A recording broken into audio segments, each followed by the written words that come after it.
Welcome back to programming on day 2 of CXC. Before we start, I would like to thank our sponsors, including the Greater Columbus Arts Council, the Ohio Arts Council, White Castle, the Columbus Foundation, UBS, the Japan Foundation of New York, and our many other festival sponsors who are all wonderful, and they make this all possible, and they make it all free, which is something we have going on that a lot of people don't.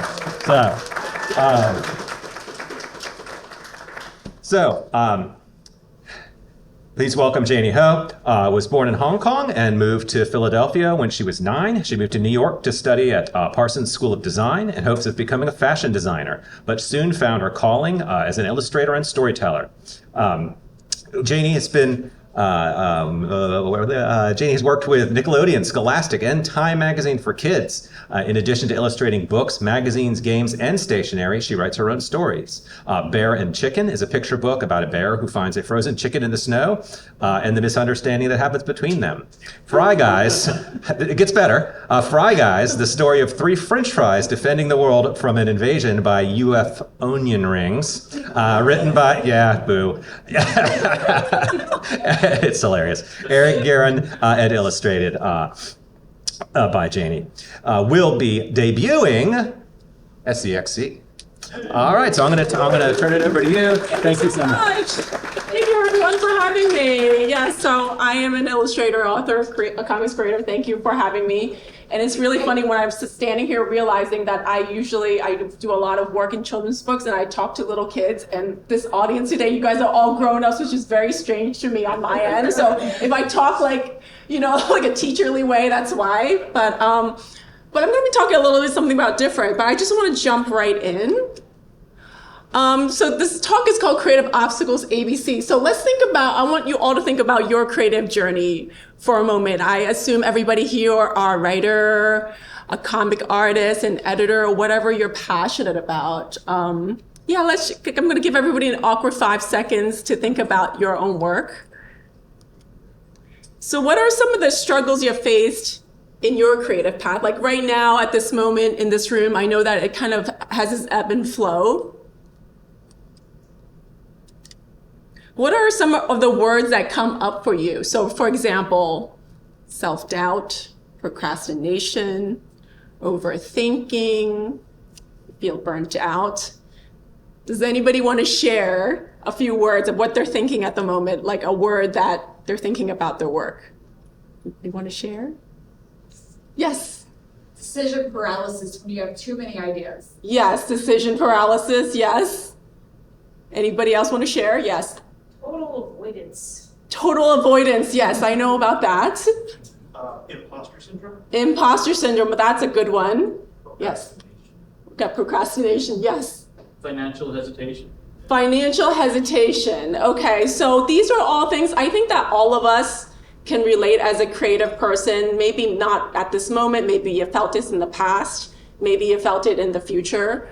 So what happened was that one day I decided I was having all these feelings of just us creators always have these kind of same struggles, but we don't really talk about it as much. We kind of talk about the craft. We talk about how shiny our comics are.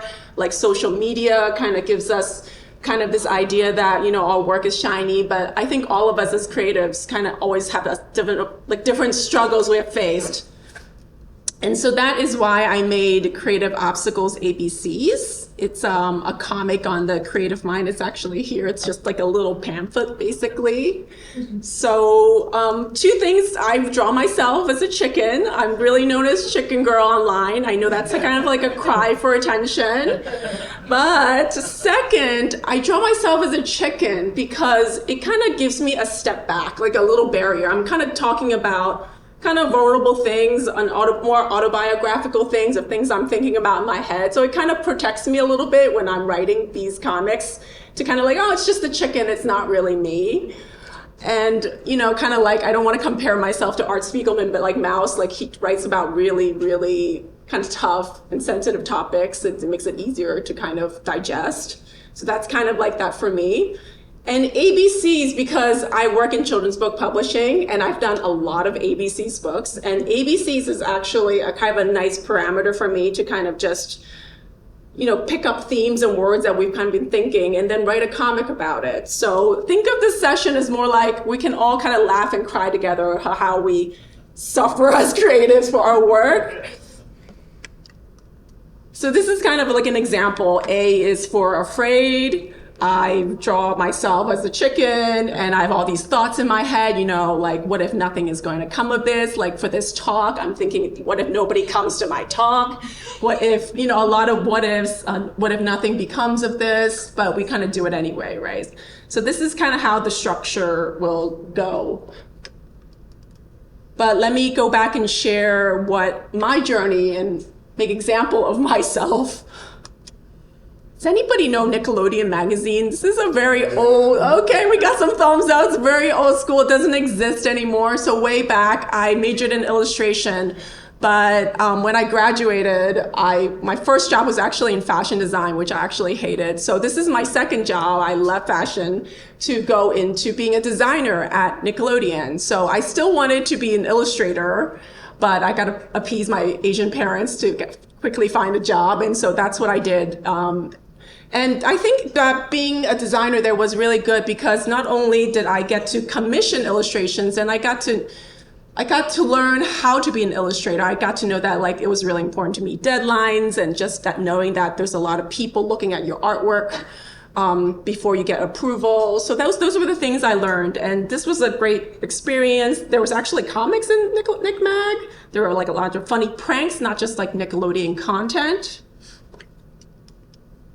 And does anybody know Scholastic Book Clubs? Okay, all right. So I actually left Nickelodeon to go to Scholastic Book Club. So I became a designer there. And so what was great was that I was still trying to be an illustrator, but when I got this job, it was every month, every single month, I was having meetings of what is the latest, hottest children's books around. And it just kind of gave me this kind of energy to really, really want to do children's books. And so, yeah, these are the flyers. In case nobody knows what Scholastic Book Clubs are, there are these flyers that you bring home to elementary school kids, and they're pretty cheap, they're fairly cheap, and you can order them, and you get the orders through the school. But I left there to go to Time Magazine for kids because it was just more of a natural kind of transition to being a designer to an art director. So I was there for a little bit. And what happened was that I got this job because this job was a 4-day work week, actually. That was the sell for me. It's a weekly magazine. So I work 40 to 50 hours a week, Monday to Thursday. And then I thought Friday, Saturday, Sunday, I can do illustration. That was my brilliant idea. But I think everybody knows what happens. I pretty much burnt out. So we used to work on Thursday nights, sometimes till very late, till sometimes 10 p.m., 1 a.m., 2 a.m. And I would go home in a car because I was living in New York at the time, and I would cry. And I'm like, well, this is probably not a good idea. That's a big bad sign to everybody here. If you're crying when you leave your job, it's probably not a good sign. So I was doing illustration on the side, and that's where B comes in. This is probably the biggest burnt out I've had in my journey. I was basically doing a very, very creative job, for full time, and then also trying to do illustration on the side, which really didn't work. So, and by the way, I'm not going to go through A, B, C, D. I wish I can, and I won't be able to do all of the alphabets, but yeah, so a lot of creative juices are flowing out right about kind of just giving it away to everybody, and then you can't you can't finish anything. So I actually quit my job at Time Magazine to go pursue illustration full time. I was already starting to do some illustration work, a lot of illustration work. So I actually spent, the next 10 years doing children's books. So I do a lot of picture books. My art tends to be very young, so I do a lot of board books as well, and activity books. And so, this is what I've spent my next 10 years doing. Also in children's publishing, there's a lot of things like board games, puzzles, stationery. So I did a lot of that as well. And I realized I stuck that little thing with the iPhone app that looks really, really old, but that was from a long time ago. So 10 years of being a children's book illustrator, that my Achilles heel was, so when are you going to write your own book? So anytime that somebody asked me this question, it was it was just like, it just sends all this pressure down my spine, just chills down my spine, really feeling the pressure. It's natural, right? Like I was in children's book publishing for so long. Why would I not be writing my own book? But that was like the hard part, was kind of transitioning being an illustrator to being a writer illustrator. I know that I had an art director once told me that maybe you can just draw the pictures and then add some words to it and then make a picture book. But I can tell you all that, of course, it does not work that way. We always have to respect the writing as a craft. They're also cousins of each other, but I feel like the more that we kind of respect each thing as a craft, we're kind of able to put it in together. So Bear and Chicken is my first author illustrated picture book that came out. This came out in 2017. It took me 7 years to write a 32-page picture book. It probably took me longer than 7 years, but actually from the day where I said I'm going to write a picture book to getting this published took probably longer than that, took 7 years. And and here again, it's the chicken theme, right? Bear meets chicken and chicken thinks bear is gonna eat him, but so you all have to find out if this happens or not, if chicken gets eaten or not. So in Creative Obstacles ABCs, I talk about imposter. I know that we just mentioned imposter syndrome, so that's a huge thing for me. And during that time, it's funny because I was spending so much of my time trying to write a picture book that I finally did it. I got myself the author illustrator title, and then the imposter syndrome kicked in. I write one measly, picture book and I call myself an author. And I have chicken in my book and this whole chicken shtick I'm kind of keeping up with, So the imposter syndrome was really, really high. And then nobody tells you that you have to write a second book, which, what? I spent so much time writing that first book that I didn't realize, oh, you have to write a second book. That makes sense. So a lot of it was, so when is your next book coming out? And actually the pressure of the second book is actually harder than the first book almost, because now everybody knows you write and now they want stuff from you. And so that even gave me a lot of pressure. So in Creative Obstacle ABCs, I talk about C is for competition. So why is everyone ahead of me? So I was trying so hard to accomplish this one goal, this one book deal. And then why is the competition, not never ending? I see other people kind of not just getting one book deal, they have different, multiple book deals. And why is this person having like a New York Times bestseller? And it was kind of like this weird rat race I realized I was on. I think that we're all doing, that everybody else is doing much better than we are. And R is for rejection, because during this time, it took me a very, very long time to write the second book. I definitely wrote this when I was kind of in waiting. I had manuscripts being subbed, on submission out, and it was just one big waiting game for me. So I drew about me just kind of being in this hallway, knocking on a hallway of no's. All the little rugs say, go away. But I know that all we need is like one yes to make it happen. But when is that going to come exactly? So that took a very, very long time. So this is actually my second author illustrated book. It's actually not a picture book. It's a board book.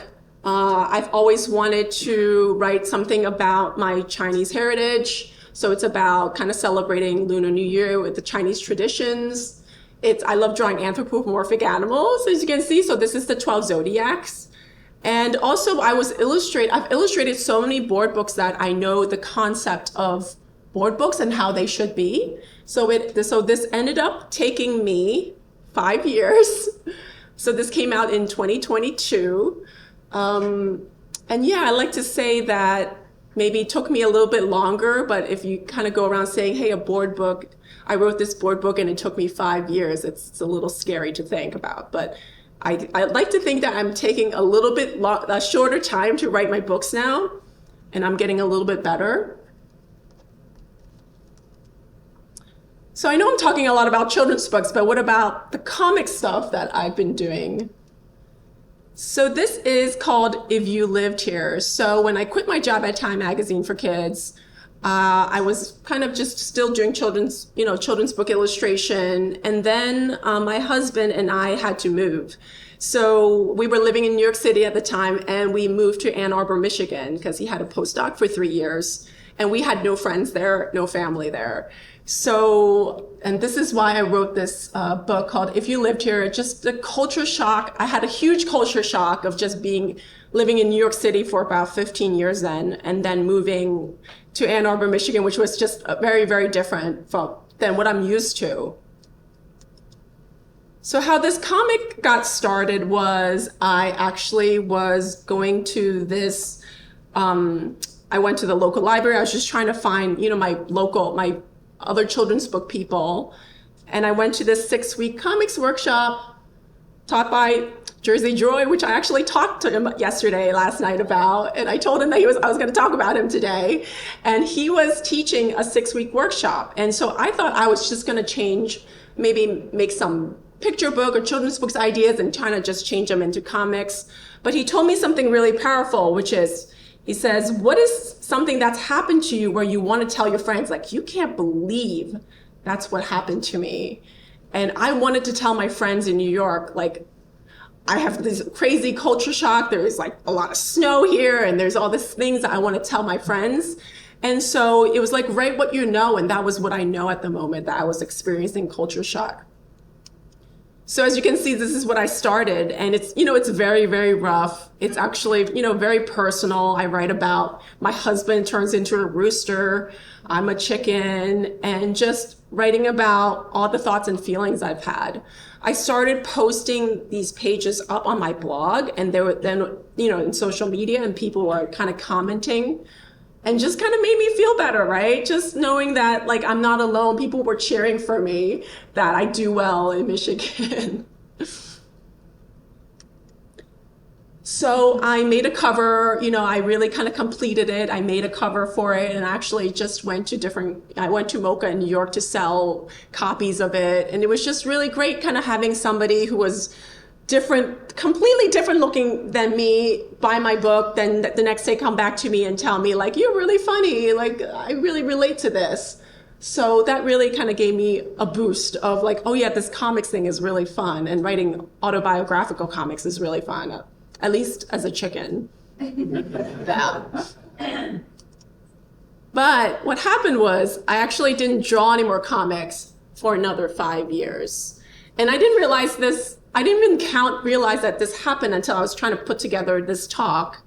And it was because I moved to Boston. We had our 3-year stay, and then we moved, and I had a baby. And that's why kids will do that to you, will stop everything in your tracks. So in creative obstacles, ABCs is G's for guilt. So I was having a lot of guilt at the time. We all have responsibilities. We have work that pays, parent stuff, societal pressures. So I actually stopped for a good 5 years. What brought me back to kind of drawing comics again was that my family took a trip to Germany. It was something for work for my husband, and we got to be there for a month. And so again, that there's a theme going on with me, I realized, is that the culture shock of just kind of going to the US, to Europe, and being there for a long time, kind of made me want to like tell everybody all the things I'm feeling again. And so this 30 Days in Germany kind of comic brought back my comic writing again. Now I have a little chick as my daughter, and I talk about just speaking it. Have you ever all speak a different language? You try so hard, and then they try to speak it back to you, and then you're like, nope, that's the end of the conversation. I can't speak anymore. So stuff like that. things like kind of working the laundry machine, the washing machine in Germany. It's all in German. I'm thinking, oh, it's going to flood the place. Thank goodness for, internet and Google.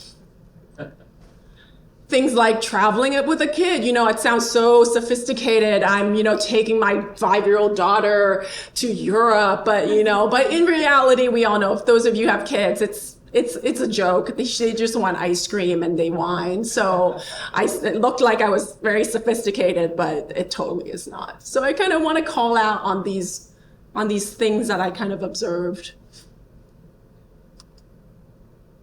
So in Creative Obstacles, ABCs, I write about W being worn out, just kind of like, it's so funny how you think that it's the end of something and then it kind of comes back in really unexpected and mysterious ways. I draw like the creative well being out of order, but it kind of rains. So we just take our creative inspiration wherever it is. So now there's my children's book work, and then there's kind of this comics work that I have. So how am I kind of all blending that together?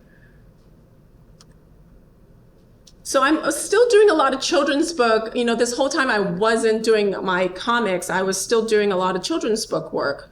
I do a lot of stuff for Highlights magazine. So it used to be in the dentist's office, but now after COVID, I don't know if they exist anymore in the dentist's office. But they have High Five magazine, which is, it's age 3 to 5, which is kind of my sweet spot, sometimes with my art. And so this is one of the covers I did. I love drawing anthropomorphic things, especially anthropomorphic food. And I hope everybody here knows like hidden pictures. So I do a lot of hidden pictures, and these are for the younger set. So it's kind of like hiding different objects in the pictures, and kids find them. So this is kind of... My son loves these. Oh, good. I'm glad. I love doing them too. I love doing them. So I do a lot of these. And I mean, Highlights is very famous for their hidden pictures.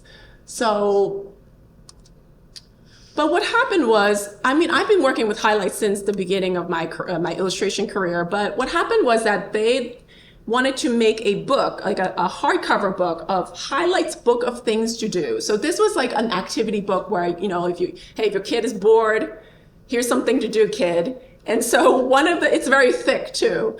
And then one of the pages the editors wanted was how to draw comics, because they knew that I was on their roster. I do a lot of illustration work for them, but they knew that I was into comics, that I drew my own personal comics. And so one day they decided that, hey, do you think you want to write something about how to draw comics for kids? And so this was my first kind of writing assignment from them, which is very, very different. But I said yes. So they kind of gave me pointers as to what to do. So I decided, so this is what I came up with. So this is in the book, but I'm going to turn it here. So this is what I came up with, just like, and I think a lot of you comic artists are like how to draw expressions, symbols. And then, designing your own characters. And then I just decided to, here again is the chicken theme, I came up with these 2 characters because Super Chicken and Shelly, because I wanted to do like a how-to section here, just to show kids that, hey, you can just use basic shapes to draw anything you want. And then the next spread was kind of using these characters to show examples of like, what is a character, settings, and what is the problem? How do you do a build-up and punchline, and examples of the caption, and what is a speech bubble, and just a cute, funny comic in the end. And so they were like, oh, I love it. And this was my first kind of writing assignment. And I was like, oh, great. This book came out in about 2019.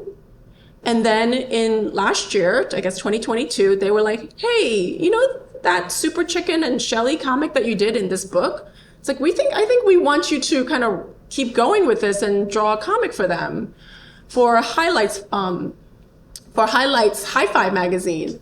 So this is how kind of Super Chicken and Shelly came to be, was this kind of weird blend of this assignment until now. So Super Chicken and his sidekick Shelly the egg is just, they're superheroes, and they help out their human neighborhood kids around in kind of weird, unconventional ways, but also very sweet and very young. And this is kind of like in the magazine. So now it comes out semi-regularly. It comes out maybe every few months. So I've had like 5 or 6 so far. It's kind of in the works, and it's been fun. I get to explore these, these 2 characters, and I know, another chicken character, you might say. But I want to talk about another project that kind of turned into comics. So this is more of my illustration work, Hawaii Cuties. I mean, for me, again, you can see the theme that I love drawing anthropomorphic things and food. So this book is one of those obnoxious books where it's like a black scratch board and you get a wooden stick and the kids get to scrape the crud and then reveal something and then the crumbs get all over the place. I know parents love that. So this is what I created. So I just drew a lot of cute things, like a cute avocado, there's a lot of cute donuts and cupcakes in here. So little did I know, the editor for this book, which I actually didn't work with because I worked with the designer, the editor was Erin Pascal, and she was at Scholastic at the time, and then she left to go to Andrews McMeel. And she knew that I liked drawing kind of just anthropomorphic food. And then she also knew that I kind of drew comics too. So actually then that's how Fry Guys came to be. Now she's my editor for Fry Guys. They had this project with Eric Duran in the works, and it was just drawing French fries. So I'm celebrating French fries because it just released this Tuesday. So it's about 3 fries, thank you. So it's about 3 fries. Oh, thank you. I'm excited. So it's about 3 fries, waffles, curly, and sweet potato fries.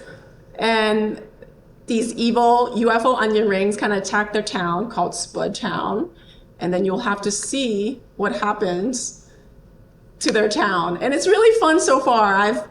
Maybe I'll take a vote right now to see. Usually when I do school visits, I like to take a vote to see who's your favorite fry. So let's do it anyway with the adults. So what's everybody's favorite fry? Waffles? Okay. Curly? Okay, this is more like even. And sweets? Oh, this is more. Okay. So I think waffle and maybe curly was the winner. So sweets always gets like a little, no vote with the kids anyways. Not running into the sweet potato fries, but this is just, it's very simple. It's an early reader graphic novel. So this is like kind of pegged very much for the first grade reader, first or second grade. But it's really fun. Eric did a good job kind of writing, and I had so much fun and this was my first time kind of taking a script. I was just sitting here with the script panel just an hour ago, and it's interesting for the illustrator to see how writers kind of write for graphic novels. And so like fun stuff like, the pool is kind of like a sizzling basket, they're kind of swimming in grease, stuff like that. And so I say, here we go again, because I love working with Eric, and we made a good team with Fry Guys. But of course, another thing is, what about your next author illustrated book? So in Creative Obstacles, ABCs, I wrote about never being never enough. I know that we all have good intentions, kind of asking people what they're passionate about, what they're working on. But there was a point where it was just like, it was too much. It was everybody asking me, so what you working on next? What you working on next? What's next? And and always like, I am a writer, I'm an illustrator, I write comics, I'm also a mother, I'm also a wife, I just live life. I think that's plenty of things that's going on, but kind of this pressure too, and it's just no fault on anybody, because I know I'm curious about like what other people are working on, but sometimes it's like we put a lot of pressure on ourselves to be like doing everything and all the things, and it's never enough. But I think we need to take a moment to kind of appreciate all the work that you've done so far. So this is my next author illustrated book, though. It's an early reader. It's not coming out yet, so it's coming out in November of this year, and it's called The Lost Mitten, and it's about a rabbit and a mouse finding a red mitten in the snow, and they are trying to return it to its owner.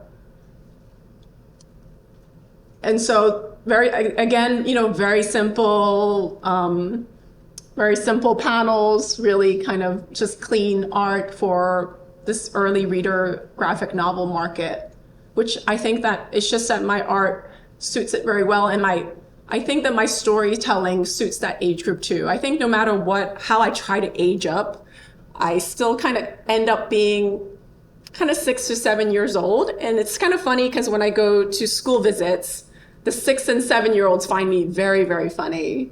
And then as you kind of get the older grades, they kind of get grouchy. But so I know that my sweet spot and like my sensibility is that age group.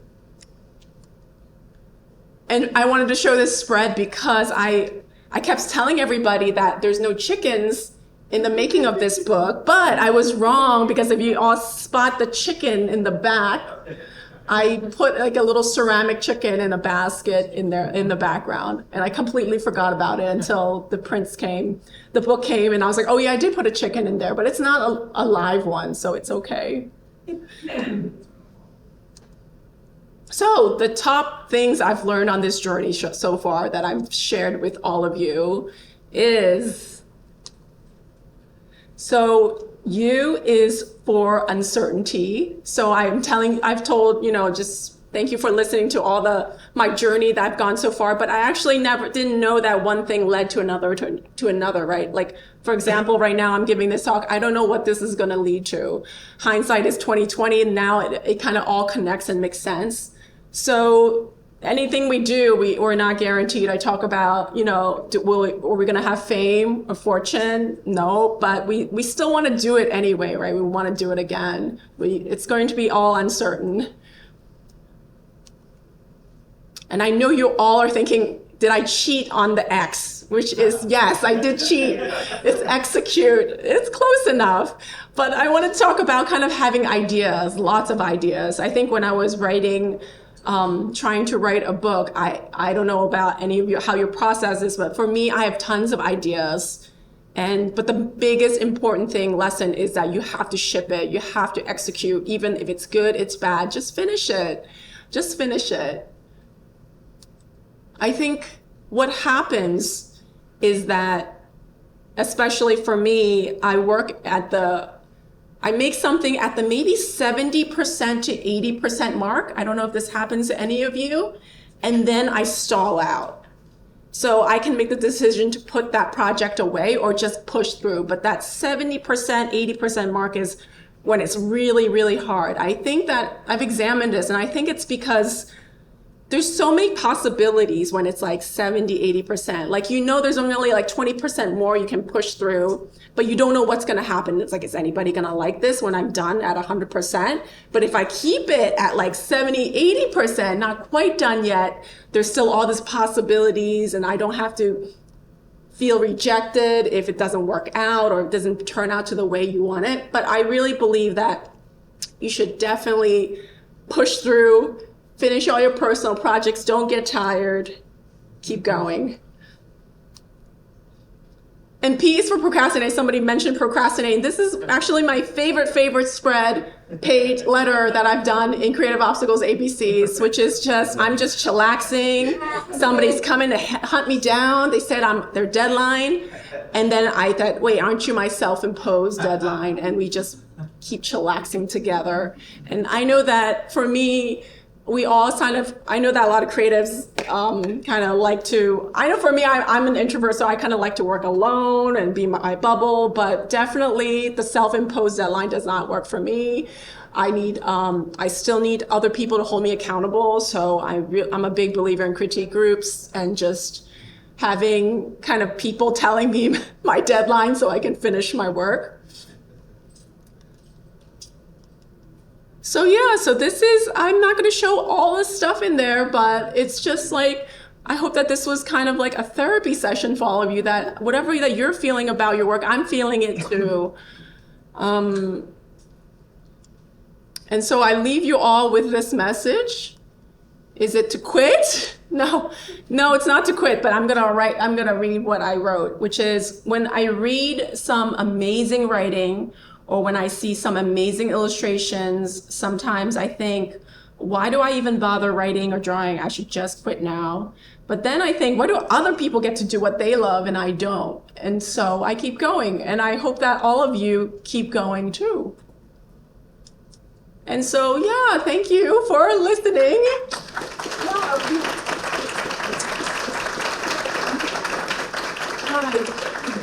I wish you all like amazing creative vibes. I hope that I've inspired you in some way and we can laugh and cry together some more too. I would love to I'm hanging out. Anybody have any questions? It could be children's book, it could be anything. Yes. I get Fry Guys. Fry Guys is coming, it's tomorrow. I'll be signing tomorrow, so I'm excited. They'll have copies there.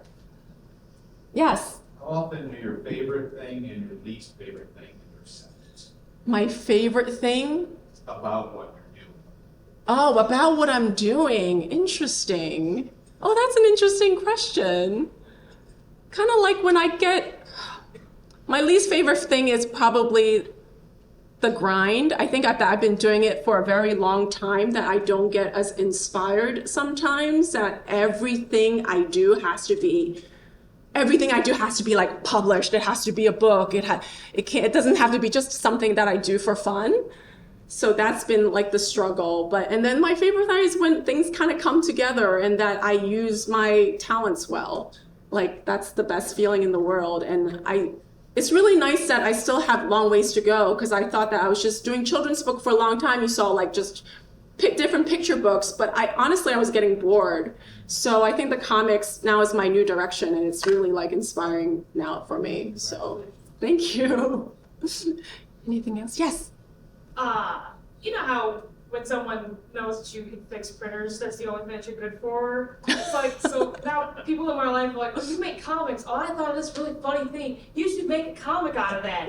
And you're like, cool, I'll add it to the pile of things that I want to do and the things that you want me to do now. So like, how do you like navigate that? Like, where it's like, yeah, that would make a funny comic, or no, I don't think I'd be interested in doing that at all, without hurting their feelings, especially if they're like family or like kids. Oh, I've avoided that. That question is just, how do you deal with people who are asking you to do comics and different projects? I think in children's book, that happens a lot.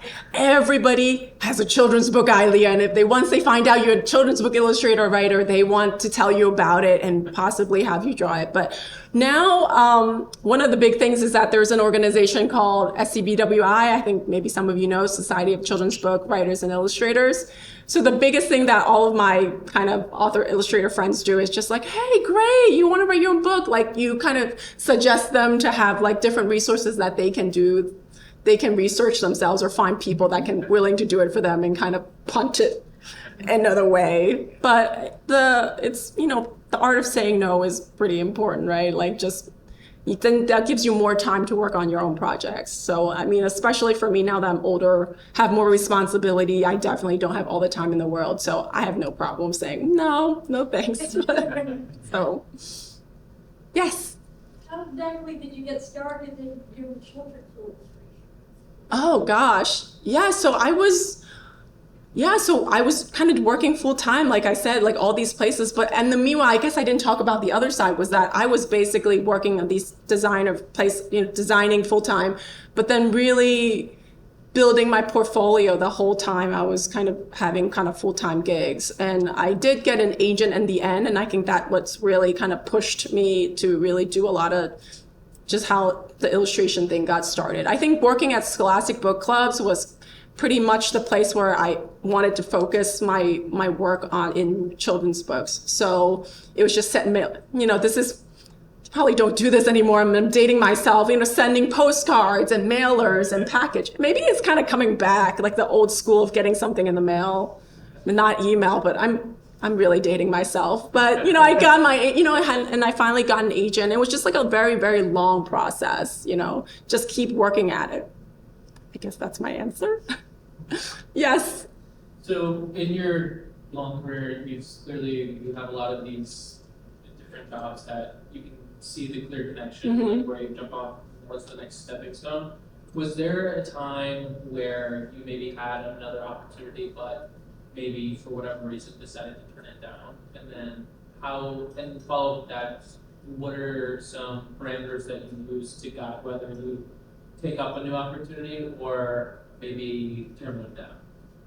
Wow. Okay. So, the question is like when do you see the opportunity? Like when you see an opportunity, how do you figure out how to turn it down or not down? Well, as you're asking me that, I think of just one example, which was actually when I had my daughter and I was living in Michigan and I had an opportunity to do a mural in New York City, and I actually had to turn that down. And my daughter's 11 now, and I still think about that project that I missed. But you kind of have to gauge, like, what is the best for your situation at the moment. So there's been so many opportunities that come and go, but you have to know that there's going to be another one coming. I guess that's all I can say about that. We have to think that like that's not the end of the opportunity, that there's going to be more and that you can create more opportunities for yourself too. So I guess that's a quick answer to that.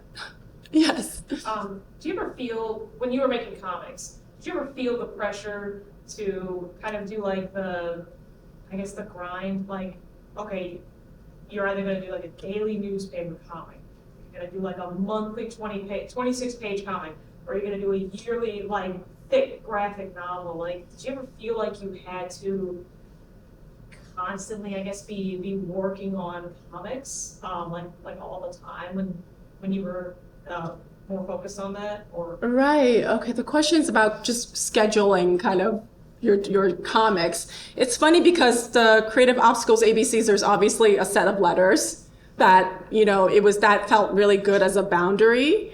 And at some point, I was actually putting one letter up each week. And now you can see my comics were quite short, right? But that actually took a lot of energy to kind of put one a week. I don't know how any of you, the ones that you do daily or monthly, kudos. I mean, I bow down to you. I was trying to struggle just to kind of put one letter for 1 week. And I had some personal life stuff happen. And so that totally just tumbled down. I couldn't keep up the pace. So it is what it is. Set a boundary for yourself, but things happen, life happens. I guess it is what it is. And then after I finished it was funny because I really had a really good thing going, but at least, of course, when it went to Z, I was like, oh no, I'm done. Now what do I do? But I think that projects with a nice small parameter is good. I don't know how anybody can do like big, long projects. Just know yourself too. Know that what you're capable of. Because I'm always doing children's book work, and children's book work are really short. Like Fry Guys, for example, I tell everybody 80 pages. So now 80 pages is very long to me. So children's picture books are usually 32 pages or 40 pages. And so Fry Guys was 80, and that was a lot. But I know, as you all know, graphic novels can be like 300 pages, 500 pages. So it depends on like where you're at, and kind of put yourself in that kind of space. It doesn't have to follow other people and the pressure from others. So, yes. You mentioned the importance of critique groups, and I was wondering, do you belong to a group now, and do you have rules that you follow in terms of the kind of critiques that you get? Yes, I love critique groups. I belong to two, and then I also belong to just somebody that I kind of have a Zoom meeting every month. So yeah, so one is for just general children's books. The other one is for graphic novels. It all kind of blends, like my world kind of blends in. And then I meet with a fellow author, illustrator friend every month. I think that those are really, really important. Before, I didn't take it as seriously. Of course, I think you have to find people that you vibe with for sure, because it could be really painful if you're not vibing with your critique group. And I'm really good with taking critiques illustration-wise, not so good with the writing. I mean, I like to think I have a thick face, but I think that you can trash my art all you want. I'm like, all right, great. But like the writing, I'm a little bit more sensitive because I think I'm a newbie. And so those critique groups are really important. I think everybody should belong to one. It's hard to work alone. You need to pick other people's brains, and then take it with a grain of salt and then kind of do your own thing. So, yes. Kind of what you were just talking about, getting critiques and things. How do you deal with editorials? Like, so you present your work to your editor, and now your editor is like, no, now you need to go back and change this. How do you deal with that kind of critique when it's more on a professional level? It's not just like a critique group or your friend you're bouncing ideas on. Now your editor is telling you, no, this doesn't work. You need to go back and fix this. Okay, the question is about critiques from professional standpoint, like an editor and art director. Yeah. You know, when I was starting out young, I would just do everything they tell me. You want me to change this, this, and this?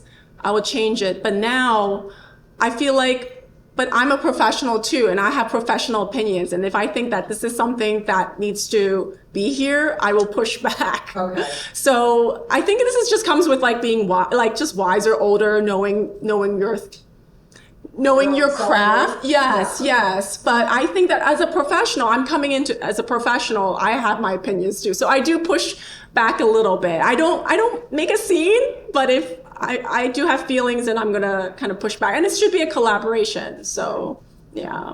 I think that's it for me. Got 2 minutes, 1 minute. One more. Is there any more questions or anybody else? I'll take my last question. ABC book, is that here?